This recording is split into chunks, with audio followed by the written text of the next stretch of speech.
Oh my God, Pittsburgh and New York. We were treated to something special there, were we not? I mean, I love rivalry games like this as much as we talk about playoff format, maybe not liking it. When we get into round ones like this, it is incredible to watch. Now, if you're a New York Rangers fan, you may not feel great about it. It's just one loss. If you're a Penguins fan, you're super pumped about it. If you're like me, who's a totally neutral fan on both sides of this, I'm just looking for a great game. Holy cow, this was a game. I thought we were treated yesterday, but this was amazing. So let's go ahead. We'll break down all the goals. We'll talk about it all. Rangers, Penguins fans, let's get after it. Two of the most popular teams in the US, littered with stars. And speaking of stars, you can bet on your favorite team, your favorite stars, by heading over to betus.com. They sponsor a channel, 125% deposit bonus for first-time players. So if you've never been on the site before, I use it myself. Head over to there if you're over the age of majority and you're a Canadian or American resident, and go ahead and get started with BetUS. Give it a shot. The story of the game for the Rangers here started off just amazingly. What a house on fire. I thought Alexander Lafreniere, I mean, look, whether you want to say it Lafreniere or Lafreniere, at the end of the day, this guy and CHL players, in my opinion, he's from the Q, they're just playoff dynamos. They want to compete. They want to be vicious. They want to be mean. They want to play it the right way. And I thought Lafreniere did that. I mean, he set the tone in the first couple shifts. For a guy that struggled to really live up to the hype for the first round draft pick, I loved seeing the grit of the Canadian kid step out. Two massive hits right off the bat. Ryan Reeves comes out throwing all kinds of bod. What a heavy character that guy is. Bryan Boyle, for all his credit, ends up answering back to Ryan Reeves. I thought their little jaw-jacking slash here, whatever it was pretty funny. And you got to give Boyle a lot of credit. Anyone's going to step up to Reeves and be able to handle him like Boyle did.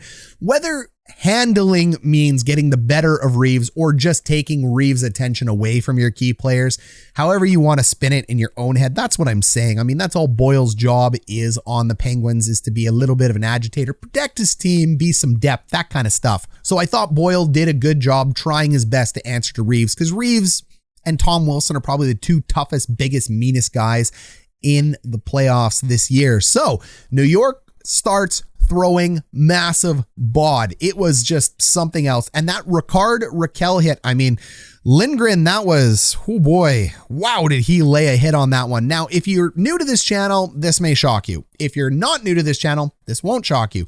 I like physical hockey. When I see hits like that, and I'm done showing the clips on this stuff. We'll show the clips of the goals. I'm done showing it because it doesn't matter how many times I slow it down. You have whatever view you have in your head about this hit. You either believe he jumped and he left his feet and it was dirty and it was an elbow, or you think it was a clean hit and that's the way the playoffs roll, baby. I lean to the fact that that's the way the playoffs roll, baby. You end up moving into the zone. I thought that was clean. I see his feet on the ice. And if people say, look, he clearly jumped, go ahead. Comment down below. I'd love to respond to them. I read them all. I respond to as many as I can. And hey, while you're commenting, if you want to get into the conversation, we got a Discord link down below too. I'd love to have you join. We can watch some games together. We can chat it up in the Discord group chat. Lots of great hockey fans over there. We've grown to over 100. So whether you're a Rangers fan or a Pittsburgh fan, join us. Back to the Rakell hit. I thought it was clean. I thought his feet were on the ice as he made contact. His feet come up because of the way Rakell's going. When two opposite directions are occurring, somebody's got to give. So his feet end up going up. That's the same thing I saw with the elbow. It was tucked when the contact was made, and as he's falling back, it comes up. That's my opinion. You can have your opinion and let me know down below. The referee's opinion, which is the only opinion that matters, ends up giving him a 2-minute minor for roughing. So they think that's roughing.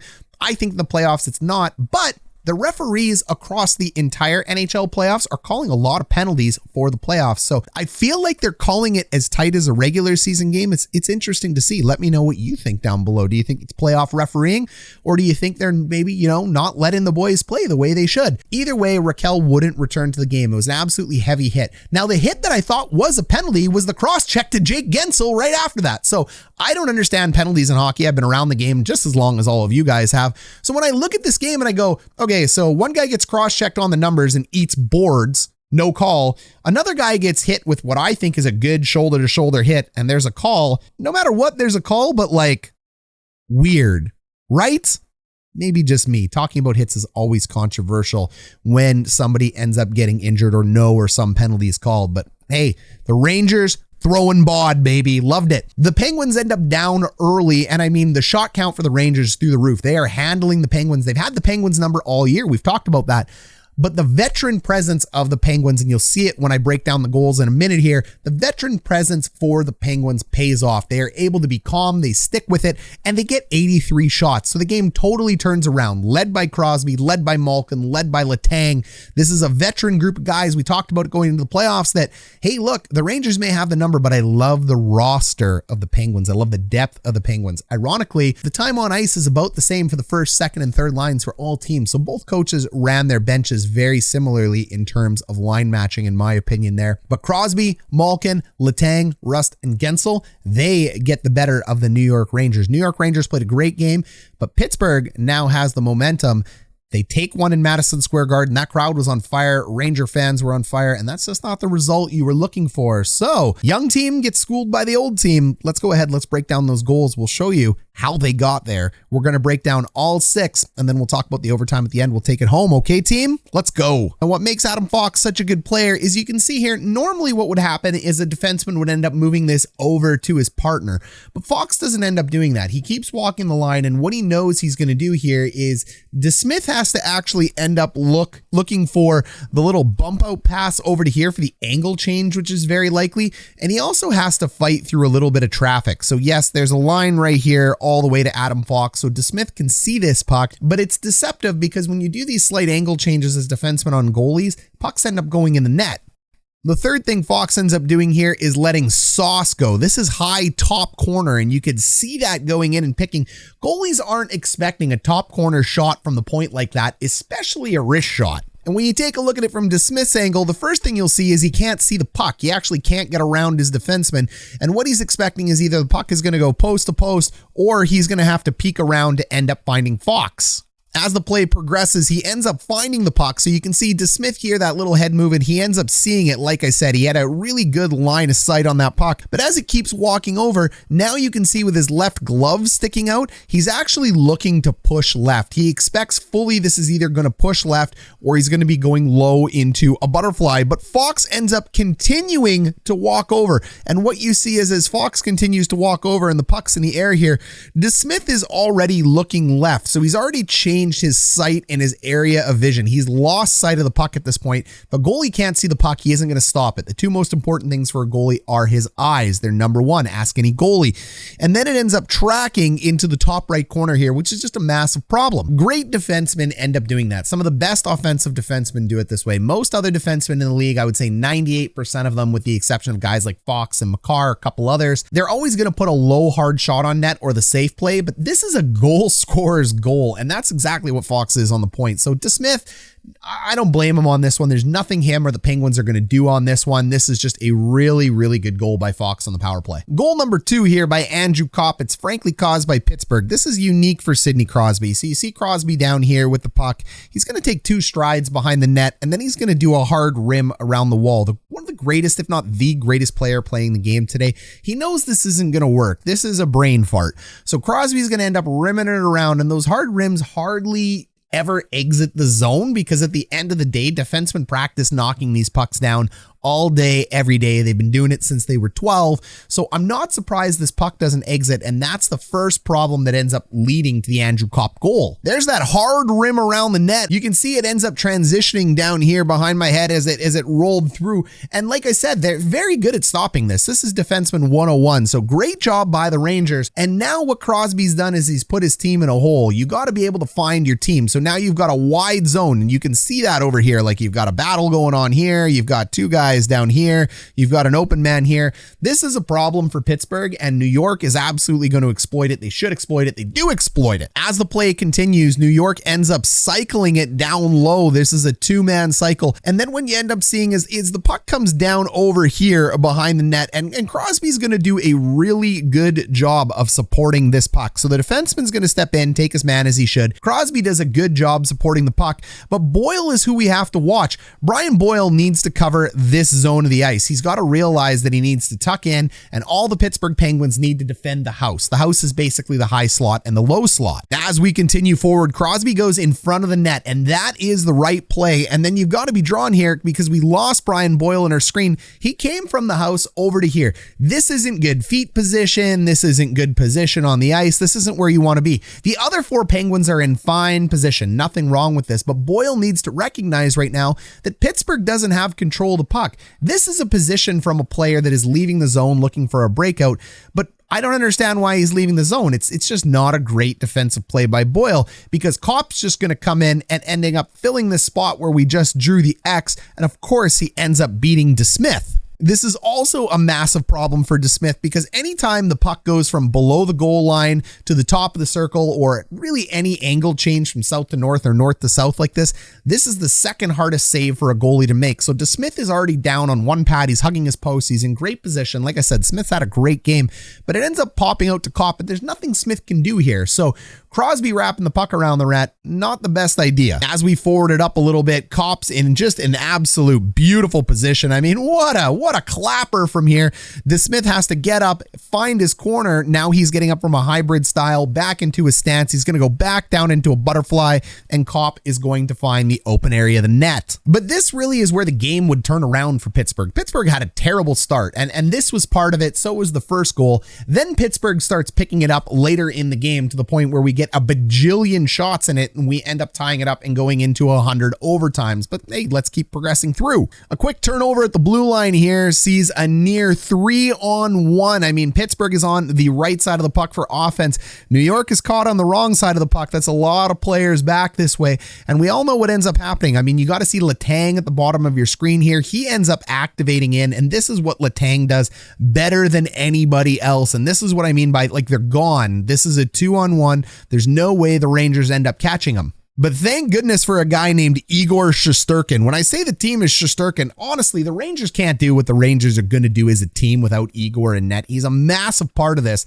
The confidence you get from this goalie. These are 2 of the best goal scorers in NHL history. Crosby to Kris Letang. It ends up crossing the Royal Road, which is an invisible road that goes down the middle of the ice. Beautiful pass, beautiful one-timer on his off wing, and that post-to-post push by Shesterkin was just something special. Now, desperation saves call for desperation times. Shesterkin actually has the puck, and unfortunately, instead of just putting it under his goaltender, which is what he should do, he should be boxing out your goaltender, New York ends up picking it up and moving it up the wall, and that's what ends up leading to their downfall in this goal. As you can see, he digs it out of his own goalie, and now you're in trouble because you have 4 down low, and there's no chance to reset. And look where Sidney Crosby, I mean, he's such a smart player. Now he's just going to step out and sneak behind the defense. They've all lost Crosby because they're panicked about the puck. Poor Igor is as out of position as he can be. He ends up getting back into position, and you can see Rust ends up hitting Crosby there with a beautiful play, and all of the New York Rangers, I don't blame them. 1, 2, 3, 4. It's just chaos. They're just following the puck. This is what happens when you get chaos in the offensive zone. So structure goes out the window. They forget about everybody, and everybody starts puck watching and pushing towards Sid the Kid. Unfortunately, they forget about Guentzel in front of the net, and a beautiful pass ends up tipping it through Shesterkin's legs. That's the way you got to beat this guy. He's a damn good goalie. It happens to every team. A little bit of an inexperience on New York side. I mean, that's what we call a little bit of a gong show, or a quagmire, if you will, more professionally, but not ideal if you're the Rangers. That's okay. Great start. Things happen. Shesterkin makes a save he never should have made anyway. So, I mean, theoretically, any other goalie in net, that probably goes in. Beautiful play. It's only 2-1 at this point. No point to panic. Fox and Lindgren end up getting caught here by one of the best in the world. Sid the Kid again on fire with his buddy Jake Guentzel. What you end up seeing here is a beautiful stretch pass where all 3 of the forwards for New York are caught. And this really isn't what you want to see. You don't want to see your number 1 franchise defenseman already pivoting open. This is too much gap. When we talk about gap, you want to have no more than a stick length. This is a huge amount of gap for a 2-on-2. This is just a simple 2-on-2. There's no third man in the zone. And this is going to allow a player with the skill of Crosby and Guentzel to do massive damage. Defensemen all get caught caught. So Lindgren and Fox get caught with bad gap, and Crosby's able to exploit. We see a couple more strides down the ice, and then happy feet there by Adam Fox. He pivots open, which is what he needs to do. But again, the big challenge you're going to see is that as soon as you give up this space to the blue line, again, too much gap, Crosby's just going to walk over, and there's no way Fox can change his momentum. He has to continue backwards. Same with his partner Lindgren. I mean, he's not in good foot position here. And this just happens when you get caught flat-footed on a transition like this, like New York did. Crosby makes his way through the speed zone there. Speed kills, and you can see now that gap is really penalizing and hindering the defensive pairs here for New York. Guentzel ends up slipping behind. Someone's got to step up and take Sid, but because Sid did what we call buying ice across that blue line, he's able to continue forward, and both defensemen are caught flat-footed as Guentzel ends up picking up that puck, and he gets his second in a row. So tough on the Rangers there. They get burnt by the transition of the Pittsburgh Penguins. But at the end of the day, I mean, that is kind of just the greatness that is Crosby. I mean, you have great players in the sense that you got Adam Fox playing on one end, who is going to be a career defenseman in the NHL, and he's just getting started. And you got Sidney Crosby, who quietly does nothing but break record after record after record. We talk Matthews, we talk McDavid, we talk Ovechkin breaking Gretzky's record, but Crosby's still the man. Now even the best player in the world gets caught from time to time. It's a 50-50 draw, and unfortunately, even though it's in the offensive zone, they go in to pick it up, but Pittsburgh gets caught. Zibanejad does an amazing job here picking up the puck off the rush, and speed kills. The speed and the youth of the Rangers kills here. They're able to go nearly 170 feet, and Kris Kreider, the 50-goal scorer, is going to put it in. There's not much more to break down on this goal other than a flat-footed Penguins team just getting dangled there by Zibanejad. We can't run it through. We can only show a few still clips here. But the key to this is how fast Kreider is. I mean, that straight line speed of Kris Kreider has always been something in the NHL, and he makes them pay with it right here. Zibanejad, Kreider, what a duo. A few frames later, Kreider takes a few extra strides here, and there's not much else that can be done because Kreider ends up stepping in, and one of the better goal scorers in the NHL lays out to Smith, and he gives the Rangers a lead. Unfortunately, it wouldn't hold. And on the 151st shot of the game, yep, 151st. If you didn't watch this game, kaboom, exploded. 151st shot of the game, Evgeni Malkin puts it away, and it was the stars of the Pittsburgh Penguins. It was Crosby, it was Rust, it was Guentzel, it was Malkin, it was Letang. It's the names we have known for what feels like 2 decades now on the Pittsburgh Penguins. I know it hasn't been that long, but Crosby's getting close, and it feels like, I know he's gone through Kunitz and Dupuis, but it just feels like Rust and Guentzel have been there for quite some time. Pittsburgh just reloads, doesn't they? But Evgeni Malkin is still a premium option for Pittsburgh. So is Crosby, and they're flanked by 2 great players in guys like Rust and Guentzel. So those are the guys that end up getting it done.